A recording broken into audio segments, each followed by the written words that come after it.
আরে এনআইএ এর অফিসার তো বিজেপির নেতার কাছ থেকে সাদা প্যাকেট থেকে কি নিচ্ছে তদন্ত করতে হবে, প্লেয়ার তুলে দিতে হবে, ওরা ফাঁকা মাঠে খেলবে।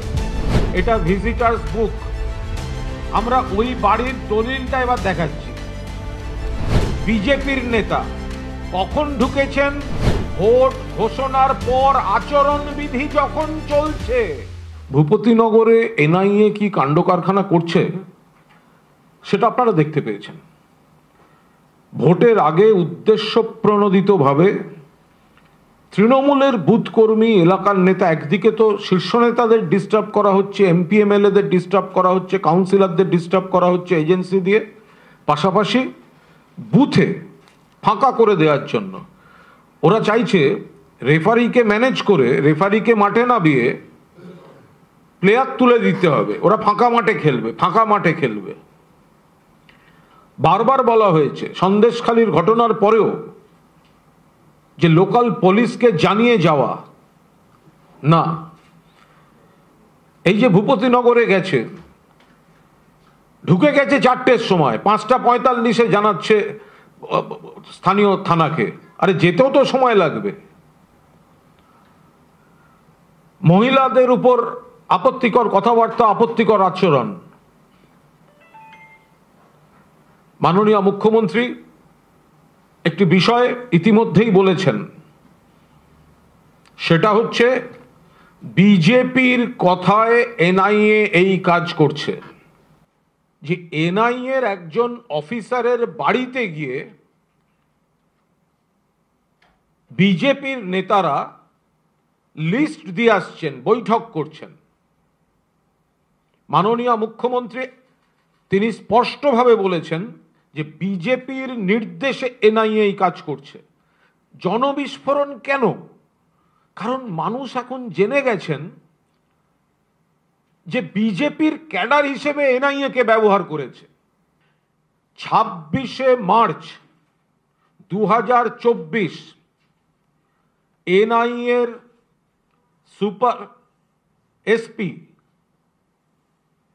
ধনরাম সিং এর কলকাতার বাড়িতে যান বিজেপির নেতৃত্ব। তারা দেখিয়ে দেন, লিস্ট তুলে দেন কোন কোন এলাকায় কাদের গ্রেফতার করতে হবে। সেই অনুযায়ী এনআইএ ঠিক করে যে তল্লাশি করে সেই জায়গায় আতঙ্ক ছড়িয়ে তৃণমূলের বুথকর্মী নেতাদের আনবে।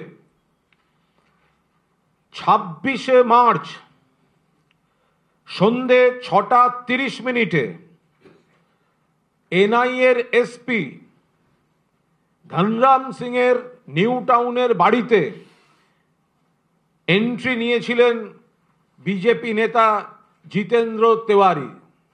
এটা ভিজিটার্স বুক। গেছেন, সেই ফ্ল্যাটটার ঠিকানা হচ্ছে J066। আমরা ওই বাড়ির দলিলটা এবার দেখাচ্ছি। ওই বাড়ির দলিল লিজ রেন্টে আছে। সেখানে মালিকের সঙ্গে এই বাড়ির যিনি বাসিন্দা হিসেবে সই করছেন তিনি হচ্ছেন ধনরাম সিং, DR সিং। এটা হচ্ছে লিজ এগ্রিমেন্ট, ওই ফ্ল্যাটের লিজ এগ্রিমেন্ট। আর এখানে ঢুকেছেন জিতেন্দ্র তেওয়ারি, বিজেপির নেতা। কখন ঢুকেছেন? ভোট ঘোষণার পর আচরণবিধি যখন চলছে তখন ঢুকেছেন। কোথায় ঢুকেছেন? বাড়িতে। অফিসে যাননি, বাড়িতে গেছেন। এবং আমরা স্পষ্টভাবে অভিযোগ করছি যে একটি সাদা প্যাকেটে বিপুল অর্থের লেনদেন হয়েছে। আমরা তদন্ত চাইছি। আমরা পরিষ্কার বলছি, পুলিশকে এর এফআইআর করতে হবে DR সিং এর বিরুদ্ধে। DR সিং এর বিরুদ্ধে এফআইআর করতে হবে। কারণ ইনি সম্পূর্ণ অনৈতিকভাবে, এবং সেদিন প্যাকেটে টাকার লেনদেন হয়েছিল কিনা তদন্ত চাই। পুলিশকে তদন্ত করে দেখতে হবে যে এই ভিজিটার্স বুক সেখানে ভিজিটার যে ঠিকানায় যাচ্ছেন আর এই লিজ রেন্ট, সেটা তার সত্যতা পুলিশ আরও একবার প্রমাণ করুক।